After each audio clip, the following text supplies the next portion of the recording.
नमस्ते, म जीवन थापा सधैँ चाहिँ यहाँको लागि आज पनि एउटा राम्रो घर जग्गा लिएर आएको छु मैले यो धरानमा। धरान 16 मा छ। ठ्याक्कै यो आउने बाटो चाहिँ ठ्याक्कै स्वामी धरान 16 को स्वामी चोकबाट त पश्चिमतिर आउने बाटो। यही बाटोमा यहाँले उत्तर फेस भएको घर जग्गा बिक्रीमा पाउन सक्नुहुनेछ। ठ्याक्कै जग्गाको सिमाना यहाँलाई सुरु गरिहाल्नु। ठ्याक्कै यो देखेको पहेँलो वाल र जस्ताको बाट छुटिएको छ। ठ्याक्कै यो जस्तादेखि यतापट्टि यो जग्गाको यो ठ्याक्कै घर पनि छ। 1.5 तलाको घर सहित जग्गा छ। यो अगाडि हेर्न सक्नुहुन्छ 20 फिटको पिच बाटो छ। यता थोरै अगाडि जानुभयो भने यो प्रतीक्षा मार्गको गेट हो। ठ्याक्कै त्यो अगाडि देख्न सक्नुहुन्छ गेट प्रतीक्षा मार्गको गेट। ठ्याक्कै 20 फिटको बाटो छ। उत्तर फेस भएको घर जग्गा छ। यो देखेको घर जग्गा एकदम राम्रो घर जग्गा छ। धरानमा यहाँले राम्रो ठाउँमा घर जग्गा खोज्दै हुनुहुन्छ भने घर जग्गा आएको छ। यहाँलाई यो जग्गा मात्रै लिने सुविधा पनि यहाँले पाउनुहुन्छ भने घर मात्रै लिने चाहिँ सुविधा पाउनुहुन्न, किनभने घर जग्गा दुईटा लिनुपर्ने हुन्छ। जग्गा मात्रै लिँदा चाहिँ पाउनुहुन्छ यहाँले। 10 दुरी जग्गा छ यो जग्गा। घर हेर्न सक्नुहुन्छ तल 4वटा कोठा, माथि 2टा ट्रस लाको कोठा छ। टोयलेट बाथरुम छ तल पनि माथि पनि। देखेको बाटो हेर्न सक्नुहुन्छ द प्रतीक्षा मार्ग। म थोरै भित्रबाट पनि यहाँलाई लगाएर देखाइदिन्छु। यो जग्गा थोरै देखाइदिन्छु यहाँलाई। 24 फिट मुख भन्नुभएको छ यो जग्गाको। देखिएको जग्गा हो, परैसम्म छ। परैसम्म त्यो देखिएको जस्ताको बारसम्म हो यो घर। म थोरै घर यहाँबाट भित्रबाट थोरै देखाइदिन्छु घरको। यहाँले यो गेट पनि छ। 2-3वटा मोटरसाइकल यहाँले मजाले अगाडि पार्किङ गर्ने स्पेस भएको छ। ठ्याक्कै यसको अपोजिट साइडमा राधाकृष्ण मन्दिर छ। यो देख्न सक्नुहुन्छ राधाकृष्ण मन्दिर ठ्याक्कै यसको अपोजिट साइडमा। थोरै यहाँ म यहाँलाई भित्रबाट पनि लगाएर देखाइदिन्छु। थोरै तलका कोठाहरू सबै म देखाइदिनेछु।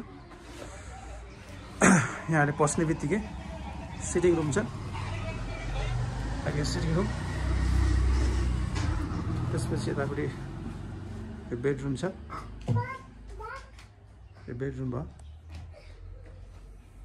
यहाँ तल 3वटा बेडरुम, एउटा सिटिङ रुम छ, टोयलेट बाथरुम देखेको हेर्न सक्नुहुन्छ। यो हो। यतापट्टि अर्को बेडरुम छ।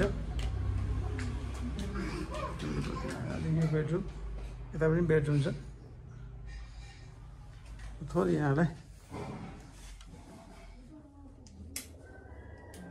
देखियो अर्को यो बेडरुम हो। यतापट्टि टोयलेट बाथरुम। यतापट्टि जग्गा छ यहाँलाई। थोरै म जग्गा पनि लगाएर देखाइदिन्छु बाहिरतिरबाट। यो जग्गा पनि सँगै आउँछ। देखेको जग्गाहरू सबै हो परैसम्म। यतापट्टि यो वाल देखेको वालसम्म भयो। थोरै माथिबाट पनि लगाएर देखाइदिन्छु यहाँ म यहाँलाई।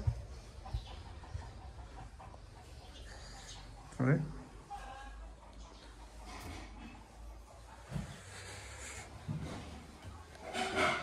माथिबाट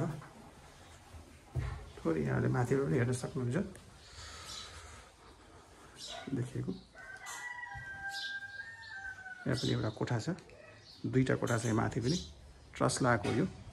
अगाडि राधाकृष्ण मन्दिर हेर्न सक्नुहुन्छ। यतापट्टि यो जग्गा पनि पर्यो। देखिएको जग्गा सबै हो। म चारैतिरको लोकेसन थोरै यहाँलाई घुमाएर देखाइदिन्छु। यतापट्टि हेर्न सक्नुहुन्छ कि यो देखिएको प्रतीक्षा मार्ग गेट। ठ्याक्कै गेटबाट पूर्वतिरको दोस्रो घर हो। सबैतिरको लोकेसन। अगाडि देखेको राधाकृष्ण मन्दिर। ठ्याक्कै स्वामी चोकतिरबाट आउने बाटो भयो।